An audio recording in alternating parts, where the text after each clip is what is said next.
Welcome guys. तो guys आज हम देखेंगे jumping statement C programming language में।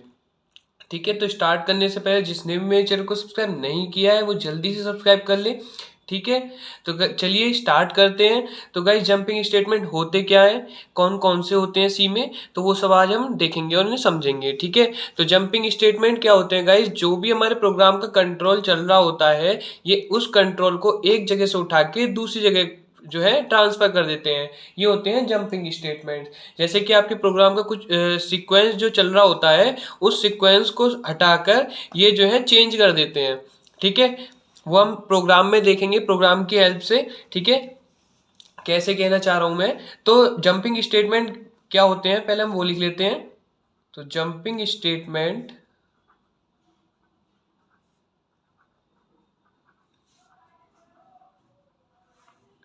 Are those statement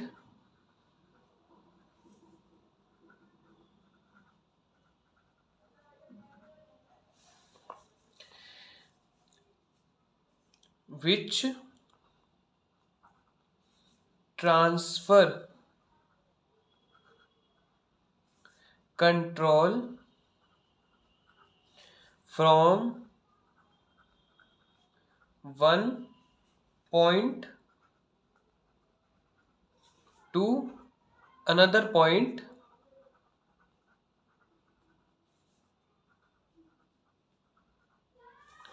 in a program।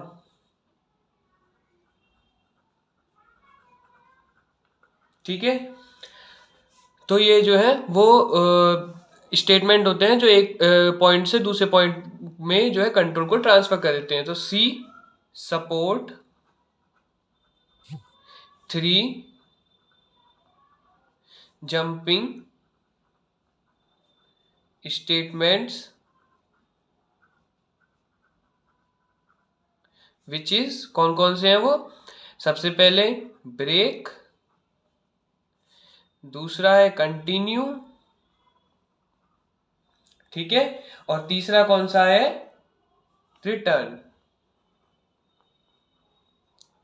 ठीक है, ये सी जो है हमारा वो इन तीन जो आपके जंपिंग स्टेटमेंट होते हैं इनको जो है क्या करता है, सपोर्ट करता है।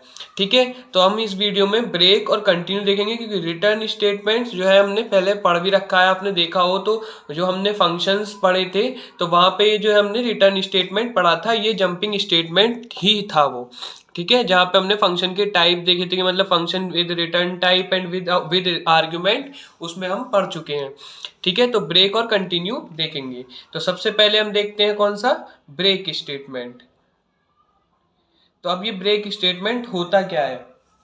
तो गाइस ब्रेक स्टेटमेंट वो स्टेटमेंट होता है जो ट्रांसफर करता है कंट्रोल को, पूरे ब्लॉक से ही आउट कर देता है। मतलब जो कंट्रोल होता है प्रोग्राम में वो अगर ब्लॉक में है तो उस ब्लॉक से आउट कर देगा जिस ब्लॉक में ब्रेक स्टेटमेंट होगा।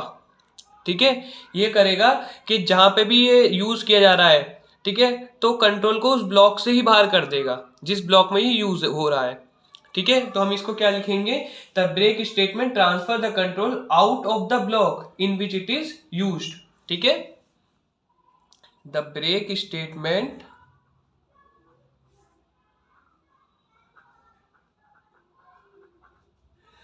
Transfer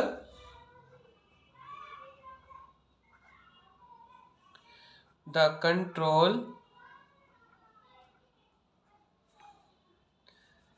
out of the block, ठीक है, उस ब्लॉक से ही आउट कर देगा in which it is used, जिस ब्लॉक में ये ब्रेक स्टेटमेंट जो है यूज किया जा रहा है। ठीक है गाइस, तो ब्रेक स्टेटमेंट किस किस के साथ यूज किया जाता है, तो ब्रेक स्टेटमेंट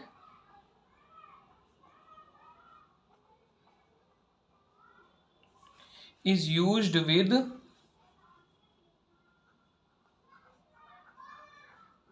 किन किन के साथ, switch statement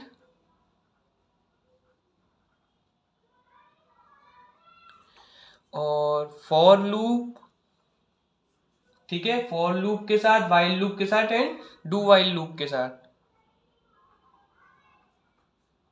while loop and do while loop. तो जैसे कि मैंने आपको स्विच स्टेटमेंट वाली वीडियो में दिखाया भी था कि ब्रेक स्टेटमेंट जो है क्या करता है। स्विच स्टेटमेंट में जैसे हम बहुत सारे केस बनाते हैं, तो जो भी केस हमारा जो स्विच की कंडीशन से मैच हो जाता है वो प्रिंट होता है। उसके बाद ही हम उसी केस में ब्रेक लगाते हैं। क्यों लगाते हैं? ताकि जो हमारे नीचे के जो स्टेटमेंट्स हैं वो प्रिंट ना हो। ठीक है, उससे हम उसलिए हम जो है इसके लिए हम ब्रेक स्टेटमेंट स्विच में यूज करते थे। फॉर लूप और जो है हमारे वाइल लूप और डू वाइल लूप में क्यों यूज करते हैं वो हम प्रोग्राम की मदद से भी समझेंगे। ठीक है, तो मतलब जैसे अगर आपको फॉर लूप चलाते हैं, आई से लेके आपने वो 1 से लेके 10 तक चलाया लूप। ठीक है, आप ऐसा ऐसा चाहते हैं कि कोई किसी नंबर को आप स्किप करना चाहते हैं, नहीं ये चाहते हैं कि किसी नंबर तक जाके वो चले और उसके बाद जो है वो लूप जो है ना चले, कोई पार्टिकुलर नंबर तक जाके चले और फिर वो ना चले लूप। तो ये उसके लिए आप क्या यूज करते हैं? ब्रेक स्टेटमेंट का यूज करते हैं। ठीक है, इसलिए हम जो है फॉर लूप में यूज करते हैं ब्रेक स्टेटमेंट को। तो उसमें हम जब इफ एल्स लगाते हैं, इफ कंडीशन लगाते हैं, तब हम वहां पे ब्रेक स्टेटमेंट को डालते हैं, इफ के साथ डालते हैं। ठीक है, अगर हम वैसे भी डालना चाहते हैं वैसे भी हम डाल सकते हैं, पर उसका कोई फायदा नहीं है, क्योंकि हम उसका कोई फायदा हमें होगा नहीं, क्योंकि हम जब कंडीशन ही लगाएंगे कि हमें ब्रेक क्यों लगाना है, तो उसका फायदा क्या है। ठीक है, तो अब हम प्रोग्राम की मदद से समझेंगे। पहले हम देख लेते हैं कंटिन्यू स्टेटमेंट क्या होता है। सो कंटिन्यू देखेंगे। कंटिन्यू जैसे ब्रेक होता है ऐसे ही कंटिन्यू होता है। बस ये क्या करता है, बस इसका काम क्या होता है कि जो भी स्टेटमेंट इस कंटिन्यू के नीचे आ गया या कंटिन्यू के अंडर में आ गया, ये उसको प्लेस में क्या कहते हैं, प्रिंट नहीं होने देता। ठीक है, ब्रेक स्टेटमेंट तो लूप से ही बाहर निकाल देता है, पर दोनों का काम क्या है? सेम काम है कि ये जो कंट्रोल है, ये कंट्रोल को एक पॉइंट से दूसरे पॉइंट की तरफ भेजते हैं। ठीक है, तो कंटिन्यू का क्या काम है? कंटिन्यू क्या करता है कि जो भी स्टेटमेंट इसके नीचे होता है, इसके अंडर में होता है, ठीक है, उस स्टेटमेंट को ये प्रिंट ही नहीं होने देता और जो है कंट्रोल जो है दूसरी तरफ भेज देता है। मतलब दूसरी तरफ ऐसे कि जहां पे जैसे लूप चल रहा है आपका, आई इज इक्वल टू आपने लगा रखा है 1 और आई की वैल्यू आपने 10 तक कर रखी है। ठीक है, ठीक है, I is less than equal to 10, मतलब जब तक चले और आई प्लस प्लस होता रहे। ठीक है, तो आपने यहाँ पे लिख दिया प्रिंट करना है हेलो, हेलो वर्ल्ड प्रिंट करना है। ठीक है, लेकिन आपने प्रिंट करने से पहले यहाँ पे लगा दिया कंटिन्यू, लगा दिया कंटिन्यू से पहले, कंटिन्यू पहले लगा दिया, फिर प्रिंट हेलो लिख दिया। ठीक है, तो आपका एक बार भी आपका जो है हेलो प्रिंट नहीं होगा, क्योंकि कंटिन्यू उसमें पहले लग गया। तो कंटिन्यू ने क्या करा कि कंटिन्यू ने इस स्टेटमेंट को बाईपास कर दिया और जो कंट्रोल है वापसी जो है लूप के इनिशियलाइज पॉइंट पे भेज दिया। ठीक है, फिर आई की वैल्यू 2 होगी, ये स्टेटमेंट की तरफ आएगा, क्योंकि ये जो है लेस देन 10 है 2, तो स्टेटमेंट ब्लॉक की तरफ कंट्रोल आएगा। लेकिन कंटिन्यू लगा देख के तो जो स्टेटमेंट होगी उसको बाईपास करके वापसी जो है कंट्रोल कहाँ चला जाएगा? इन इनिशियलाइज कंडीशन पे ही चला जाएगा। फिर से जो है इनकी जो वैल्यू है बढ़ेगी और फिर चेक होगी, आएगा, लेकिन कुछ प्रिंट नहीं करे बिना वापसी कंट्रोल वहीं चला जाएगा। तो इस टाइप से जो है कंटिन्यू स्टेटमेंट यूज किया जाता है। तो इसका भी फायदा जब ही है जब आप कहीं पे कंडीशन लगाएं, इफ कंडीशन लगाएं तब यूज करें, क्योंकि ऐसे यूज करके तो कोई फायदा ही नहीं है प्रोग्राम में इसका। ठीक है, तो कंटिन्यू स्टेटमेंट क्या होते हैं? जो नेक्स्ट आइटरेशन को ये फोर्स करते हैं ऑफ द लूप। ठीक है, तो continue statement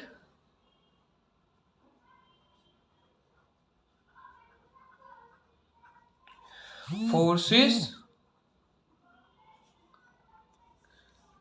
to the next iteration of the loop।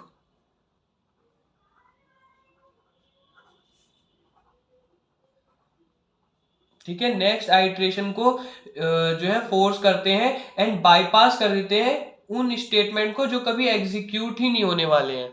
ठीक है, loop and bypass the statements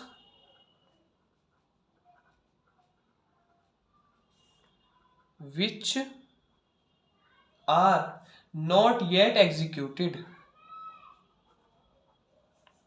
executed, उन स्टेटमेंट को बाईपास कर देते हैं जो एग्जीक्यूट हुए ही नहीं है, ठीक है, फिर वो होंगे ही नहीं, ठीक है, क्योंकि कंटिन्यू स्टेटमेंट उनके ऊपर लग चुका, ठीक है। तो अब हम प्रोग्राम की हेल्प से देखते हैं कि किस टाइप से ये जो है वर्क करते हैं। तो गाइस हम एक एग्जांपल देख लेते हैं जिसमें हम दोनों को यूज़ करके आपको समझा देंगे किस टाइप से ये जो है वर्क करते हैं, ठीक है। तो हैश इंक्लूड stdio.h, फिर हैश इंक्लूड conio.h, फिर void, ठीक, मेन जो आपका मेन फंक्शन है, void मेन, ठीक है गाइज, फिर इंट में आप ले लीजिए i ले लीजिए, ठीक, और n ले लीजिए जो आप इनपुट कराना चाहते हैं, फिर CLR SCR क्लियर स्क्रीन, ये लगाना ना भूलें, आउटपुट स्क्रीन क्लियर आए ताकि, फिर प्रिंट है एंटर द नंबर, फिर स्कैनफ %d और एड्रेस ऑफ n, ठीक। अब यहाँ पे आप लूप लगाइए, जैसे कि for i is equal to आपका 1 है, ठीक, i is less than n है, ठीक, आपने n ले लिया, फिर i प्लस प्लस,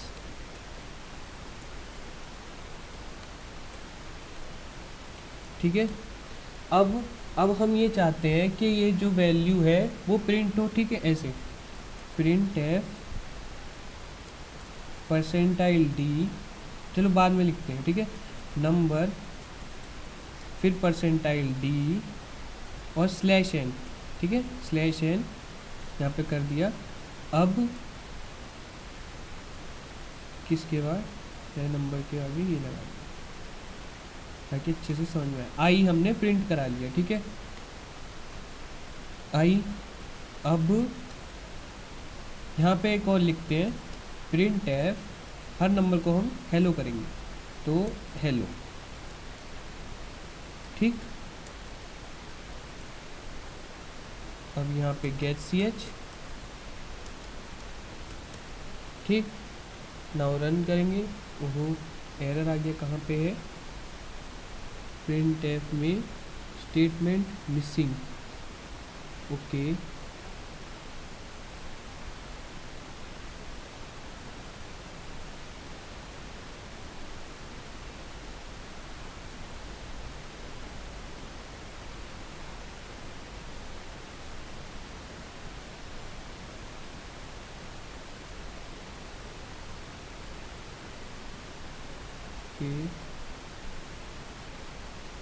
ये यहाँ पे ही है,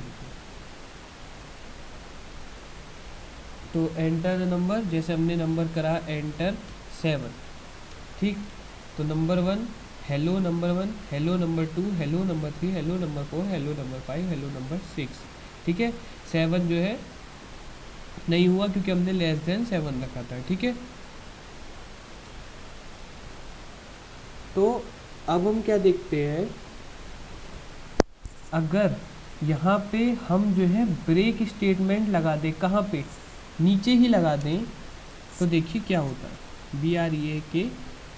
अब क्या करेगा ब्रेक स्टेटमेंट, आपके जितने भी यहाँ पे एक आई जो है 1 आया है उसके लिए जो ये जो स्टेटमेंट दोनों हैं, जितने भी स्टेटमेंट है ये जो नंबर पूरा प्रिंट हो रहा है, नंबर 1 फिर हेलो, ये प्रिंट हो रहा है, ये क्या करेगा कि ये जो है एक बार प्रिंट करके लूप को यहीं से बाहर कर देगा, मतलब सिर्फ 1 टाइम्स के लिए, मतलब i = 1 के लिए जो है इन दोनों वैल्यू को प्रिंट करेगा, उसके बाद जो लूप को जो कंट्रोल है वो लूप से बाहर निकाल देगा। देखिए कैसे, एंटर द नंबर, हमने 6 रखा, नंबर 1 हेलो, बस इनने यही करा और उसके बाद जो है लूप को कंट्रोल को जो है लूप से बाहर निकाल दिया, ठीक है।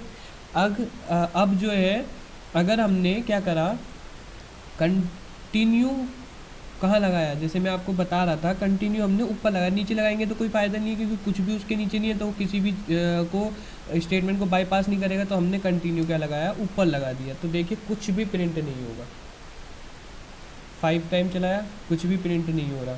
ठीक है, अब अगर हम इसको यहाँ से उठा के जो हमारा हेलो प्रिंट हो रहा था उसके ऊपर लगा दें, अब हेलो ही प्रिंट नहीं होगा। देखिए 6, number 1, number 2, number 3, number 4, number 5, hello गायब हो गया। क्यों? क्योंकि कंटिन्यू ने हेलो कंट्रोल को हेलो तक जाने ही नहीं दिया, उसने वापसी जो कंट्रोल को यहाँ से भेज के इस कंडीशन पे वापसी भेज दिया। फिर वो चेक होगी, फिर ये प्रिंट में प्रिंट होगा, लेकिन कंटिन्यू की वजह से फिर कंट्रोल यहाँ पे नहीं आएगा, फिर वापसी वहीं चला जाएगा। तो इस तरीके से कंटिन्यू ने जो कंट्रोल है वो एक पॉइंट से दूसरे पॉइंट पे पहुँचा दिया।